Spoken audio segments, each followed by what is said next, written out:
Hi dudes, welcome to dudes blog channel. ఎలా ఉన్నా అందరూ? నేనైతే సూపర్. ఈరోజైతే కొంచెం అప్సెట్లో ఉన్నాను అనమాట. దేనికంటే కొంచెం ఫ్రెండ్ అన్నమాట.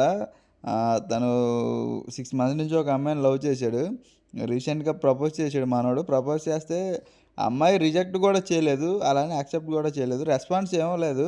దానికి మనోడు 2-3 డేస్ వెయిట్ చేసి ఇంకా సూసైడ్ అటెంప్ట్ అయితే ట్రై చేశాడనమాట.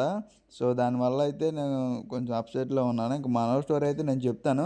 ఫస్ట్ అయితే ఓకే. నేను ఈ హెల్మెట్, ఈ సేఫ్టీ బెల్టు, సైకిల్‌తో అయితే మనం రీసెంట్‌గా పతాక అప్లై చేశాం కదా! ఇంక దానికైతే స్టార్ట్ అవుతున్నాను. అంటే వాళ్ళు కాల్ చేశారు వచ్చి కలెక్ట్ చేసుకోమని. మొన్న అలాగే నడుచుకుంటూ ఎళ్ళాను. ఆ ఎండకి నడుచుకుంటూ ఎళ్ళొచ్చేపాటికి దూలం మొత్తం తీరిపోయిందనమాట. ఈ గల్ఫ్ కంట్రీస్ ఏదైతే ఉందో వాటిల్లో రూల్స్ ఎలా ఉంటాయంటే చాలా అంటే చాలా స్ట్రిక్ట్ అన్నమాట. మీకు అందరికి తెలిసే ఉంటది. ఓకే. ఈ సైకిల్ గానీ, ఎలక్ట్రికల్ సంబంధించి గానీ ఇవైతే హైవే మీద ఎలా ఉండదో అసల ఆటిల మీద వచ్చామంటే ఇంక మన పతాకనేది క్యాన్సిల్ చేసి మనకు ఫైనేసి ఇంటికైతే పంపించేస్తారనమాట.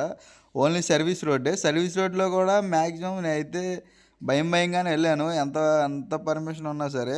ఎందుకంటే ఎక్కడ ఎవరు ఆపుతారనేది తెలవదు. నేనెళ్తుంది కూడా పతాకాకి. సో, అదన్నమాట. ఇంక అలా ఫుట్‌పాత్ మీదే ఎక్కువ డ్రైవ్ చేసుకుంటూ అలా ఎళ్ళాను. ఓకేనా. మనోడి స్టోరీనైతే కంటిన్యూ చేద్దాం అనుకుంటున్నాను.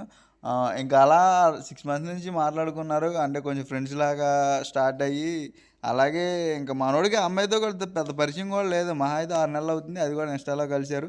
ఇంక అలా రోజు కాల్స్ మాట్లాడుకున్నారు. కాల్స్, వీడియో కాల్స్, ఇంకా చాట్స్ అలా మనోడైతే ఇంకా ఎక్స్‌పెక్టేషన్స్ అయితే ఇంక పెంచుకున్నాడు.